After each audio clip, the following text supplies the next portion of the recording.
"Don't hit my face." The words came out thin, fragile, like something already broken. Red Hollow didn't fall silent because a woman begged. Women begged there often enough. What made the street quiet was the man she was begging to. The sky burned orange, the color of a bruise. Wind carried horses, dust, and whiskey through the street. Somewhere a loose screen door slammed once, then stopped, as if the town decided to listen. She knelt in the dirt outside the feed store. Not a child, not old either. 23, maybe. A torn wedding dress clung to her frame, lace gray with dust. The hem had ripped along one leg. Not invitation, escape. One shoe missing, lips split. A red ribbon tied around her wrist, bright against the dirt. Her hair had once been pinned with a jade comb. Now it hung loose. The comb was cracked, one tooth missing. The man above her held a leather belt, clean vest, polished boots. The kind of man who believed money made him taller. "You think you get to talk back," he barked, "after I paid for you?" Paid. The word stayed. She swallowed slowly. "I didn't steal," she said carefully. The English came slow, deliberate. "I cook. I clean. I do what you say." Around them the town watched, men leaning against barrels, women in doorways. No one stepped forward. They were waiting, the way people wait for a storm. The man snapped the belt once, not against her, just close enough that her shoulders jumped. Then boot steps, slow, heavy, measured, not hurried, the kind of steps a man takes when he already knows how things will end. Silas Boone. No badge, no speech, just a long dark coat and a hat pulled low enough to hide his eyes. The revolver at his side looked worn from use, not display. Some called him quiet. Others called him the Hollow Man. Silas stopped 2 steps from the belt. He didn't touch it, didn't touch her. He simply stood there. His eyes moved slowly over the woman. Bruises layered across her arms, some new, some fading yellow. Finger marks along the arm, a thin burn along her wrist. Not punishment, practice. "This ain't your business, Boone," the man sneered.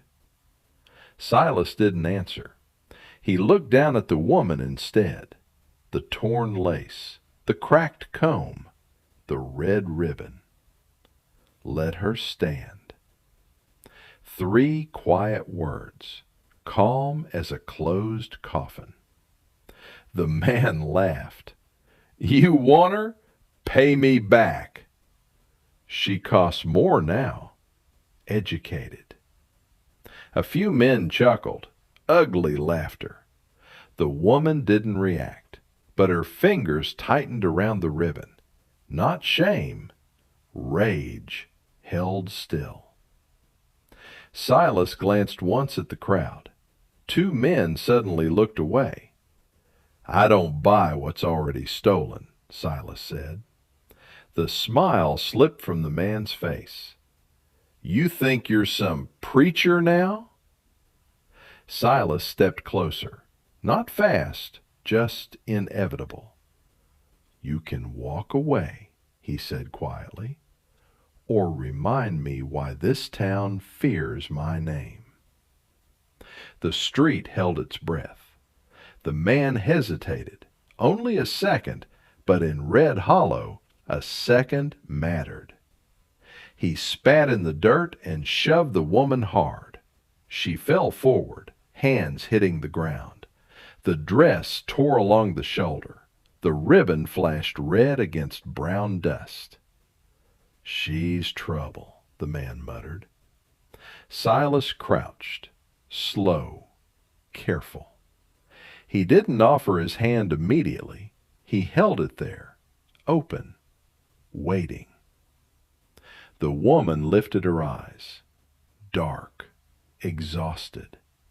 She steadied his hand, not trusting it, not refusing it, just measuring. Then slowly her fingers slipped into his. Her skin was cold. Silas's grip was warm, firm, controlled. He helped her stand. "What's your name?" he asked. She hesitated. "May," she whispered. Silas repeated it quietly. "May. Don't thank me yet." He turned toward the edge of town, still holding her wrist. The red ribbon stretched between them. Behind them, Red Hollow watched. Across the street, the man in the clean vest began to smile again. Not because he had lost her, because he knew where she was going. And that ribbon on her wrist wasn't decoration. In places like Red Hollow, marks meant ownership. The ranch sat a mile outside Red Hollow, far enough that the town's noise died before it reached the porch. Wind moved slower there. The land stretched open, quiet, patient. A house built for work, not comfort. Silas pushed the door open. May stopped in the doorway. Not because she didn't want to enter, because she didn't know if she was allowed. Silas lit a lantern and set it on the table. Soft yellow light spread across the room. Wood walls, iron stove, a chair with a cracked back. Nothing delicate, nothing soft. He placed a tin cup on the table, then another, poured water from a metal kettle. "Drink," he said. May didn't move at first. In places she had lived before, kindness always had a price. Silas sat down across the table. He didn't watch her, didn't rush her, just waited. Finally, she stepped inside. The door creaked shut behind her. She picked up the cup carefully, like it might disappear. Her hands trembled as she drank. Not from cold, from memory. Silas slid a plate across the table. Bread, salt pork, nothing fancy. She stared at the food, then looked up at him, confused. "For me?" she asked quietly. Silas nodded once. May ate slowly at first, then faster, like someone who wasn't sure the plate would still be there tomorrow. Silas pretended not to notice. The room stayed quiet, except for the wind pressing softly against the walls. After a while, she stopped eating. Her shoulders tensed. Her eyes moved to the window. Silas noticed. "Nothing out there," he said. May nodded, but she still listened. The habit of listening for footsteps, doors, voices. Silas leaned back in his chair. "You can sleep in the spare room," he said. She looked surprised. "Just sleep?" she asked carefully. Silas frowned slightly. "Just sleep." The word seemed strange to her, like a sentence missing something. She stood slowly. The red ribbon on her wrist caught the lantern light. Silas noticed it again. Bright, out of place. "Why do you wear that?" he asked. May looked down at it. Her fingers touched the silk. In my home, she said softly, red means protection. Silas studied the ribbon. It looked thin, fragile, like it would break easily. Didn't protect you much, he said. May didn't answer, but something in her eyes changed. Not hurt, something colder. Protection does not mean nothing bad happens, she said. Silas watched her a moment longer, then nodded. Room's down the hall, he said. May walked slowly toward the door, every step careful, like the floor might disappear. At the hallway she stopped, turned slightly. "Why did you help me?" she asked. Silas didn't answer right away. His eyes stayed on the lantern flame. Finally, he said one quiet sentence. "Because nobody helped my daughter." The room fell still. May didn't ask more. She understood the weight of words that weren't spoken. She stepped into the spare room, closed the door gently. For a long time, nothing moved in the house. Then, quiet, careful, the kind someone makes when they're trying not to be heard. Silas sat at the table, hands folded, eyes on the lantern. He didn't knock, didn't speak, but after a long moment he said through the door, "No one's going to hurt you here." Silence. Then her voice came, small, tired. "They all say that." Silas closed his eyes. "I don't say things I don't mean." Another long silence filled the hallway. The crying stopped, but sleep didn't come easily to either of them that night. Because in towns like Red Hollow, kindness was never simple. Morning came slowly over the ranch. The sky turned pale blue, the kind of quiet light that makes everything look softer than it really is. Silas was already outside, fixing the fence. Hammer, wood, wire.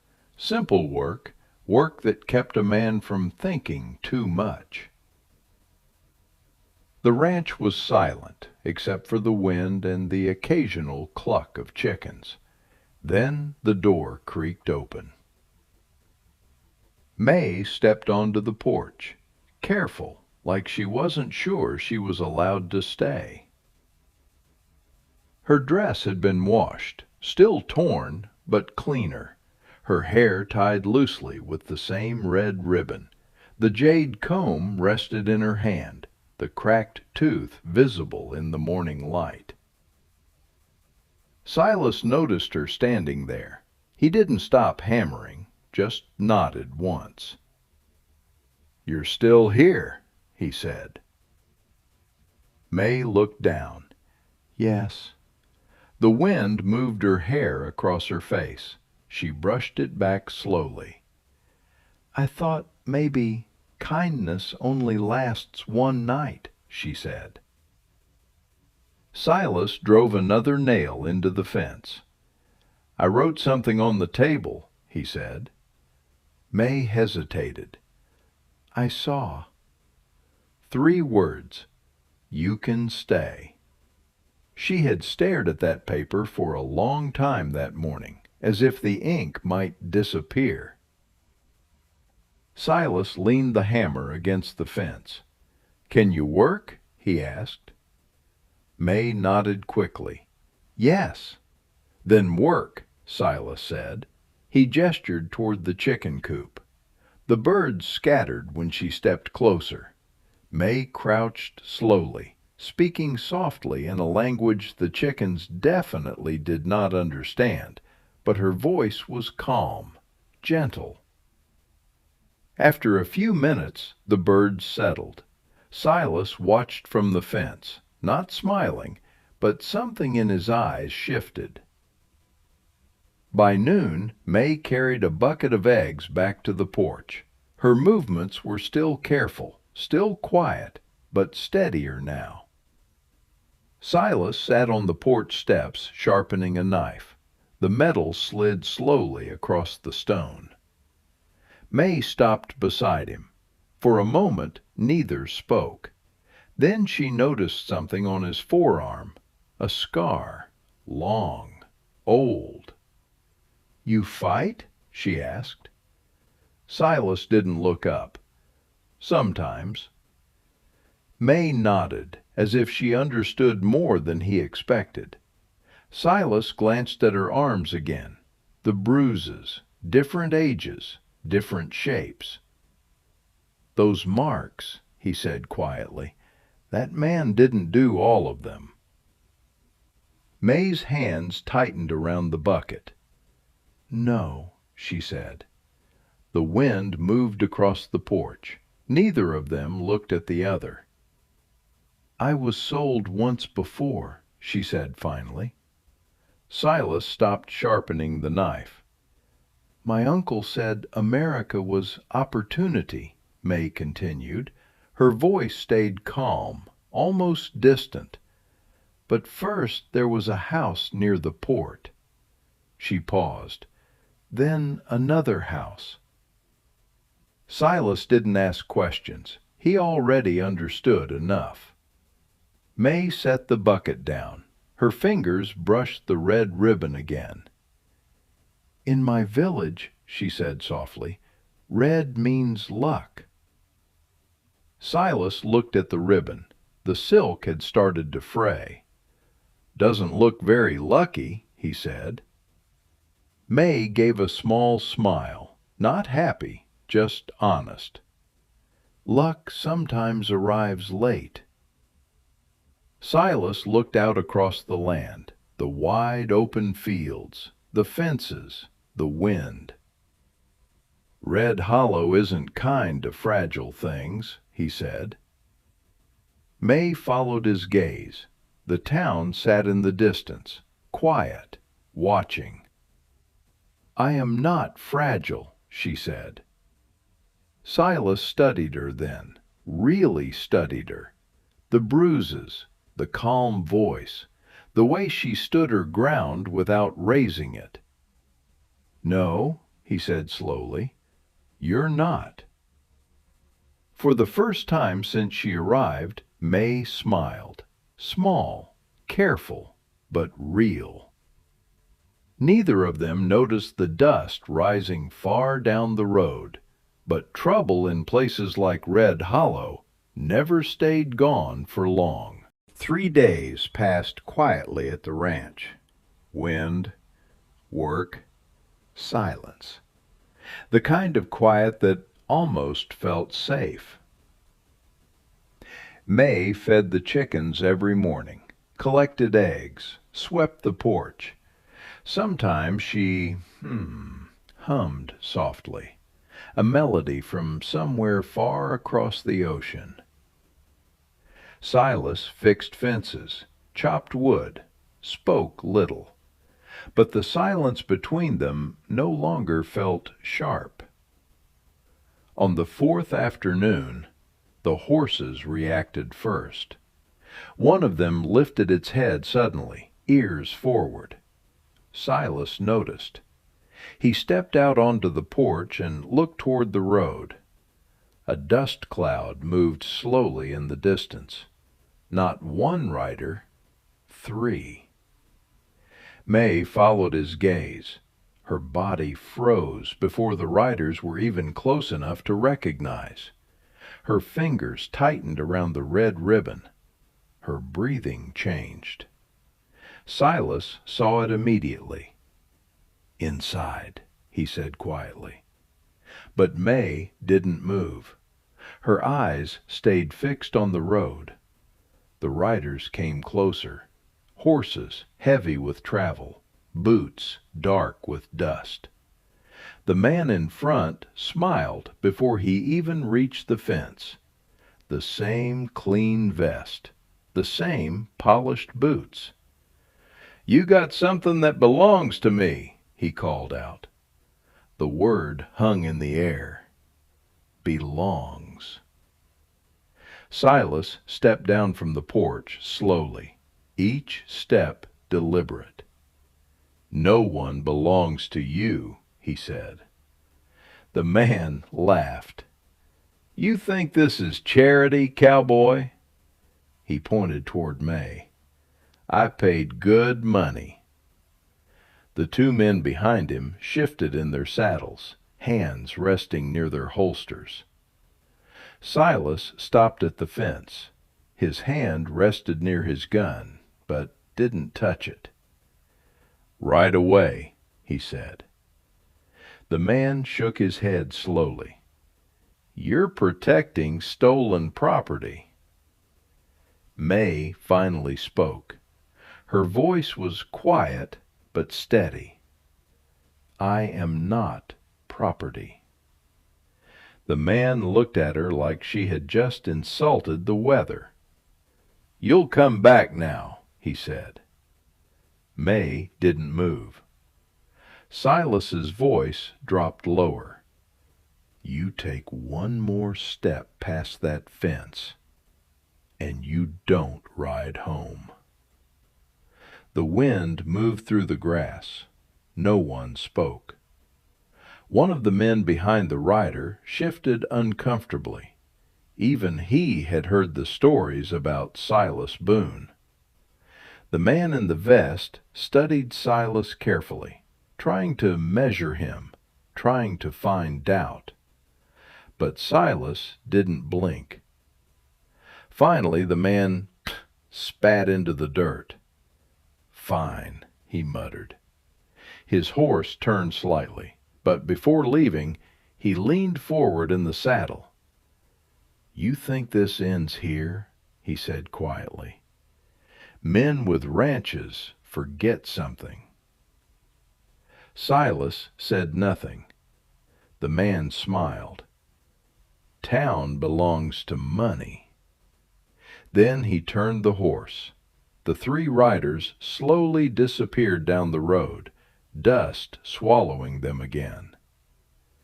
The ranch went silent. Silas watched until they were gone. Only then did he step back toward the porch. May still stood where she had been, her hands shaking now, the fear finally catching up. Silas spoke without looking at her. They'll come back. May nodded slowly. Yes. Silas glanced at the ribbon around her wrist, the bright red silk moving in the wind. You still want to stay? He asked. May looked toward the distant town, the place she had run from. Then she looked back at the ranch, the quiet land, the man standing beside her. Yes, she said. Silas nodded once. Then we'll be ready. The wind moved through the tall grass again, and somewhere beyond the hills, Red Hollow was already deciding which side it would stand on. Night settled slowly over the ranch. The sky turned dark blue, then black. Only the lantern on the porch pushed back the darkness. Silas sat in the wooden chair beside the door. A rifle rested across his knees.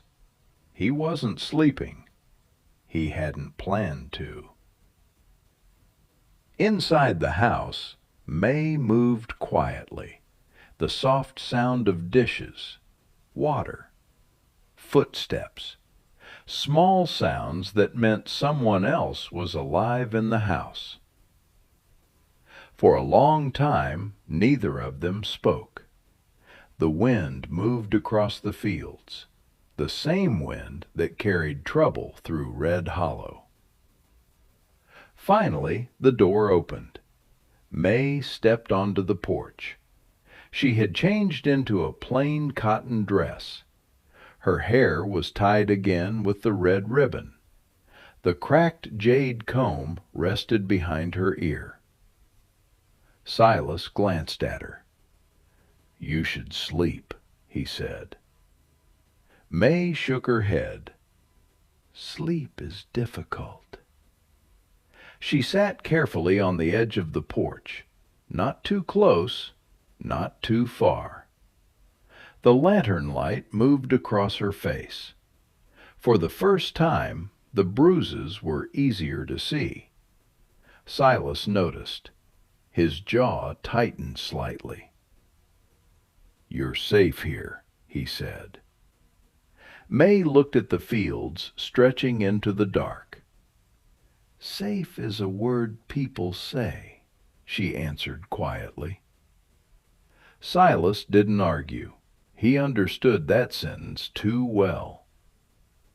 For a while they simply listened to the wind. Then May spoke again. "Why did you help me?" Silas looked out into the dark land, not at her. "I had a daughter once," he said. May turned slightly, but she didn't interrupt. "Same age," Silas continued. "Same quiet eyes." The lantern flame moved in the wind. "She died during a winter fever," he said. "I was miles away driving cattle." Silence followed the words, heavy. "I came home too late." May lowered her gaze. Some grief needed no explanation. "That's when the town started calling me quiet," Silas said. "Talking stopped being useful." May's fingers touched the red ribbon again. "In my village," she said softly, "we believe the dead watch the living." Silas gave a small breath that might have been a laugh. "Hope she's not watching me too closely, then." May looked at him. "No," she said gently. "I think she would understand." The wind passed again, soft, long. Silas finally looked at May, not at the bruises, not at the torn dress, at her eyes. "You don't have to stay," he said. "You can leave when you want." May thought about that for a moment. Then she shook her head. "I stayed in many places before," she said quietly. "None of them were home." She looked across the dark fields. "Maybe this one can be."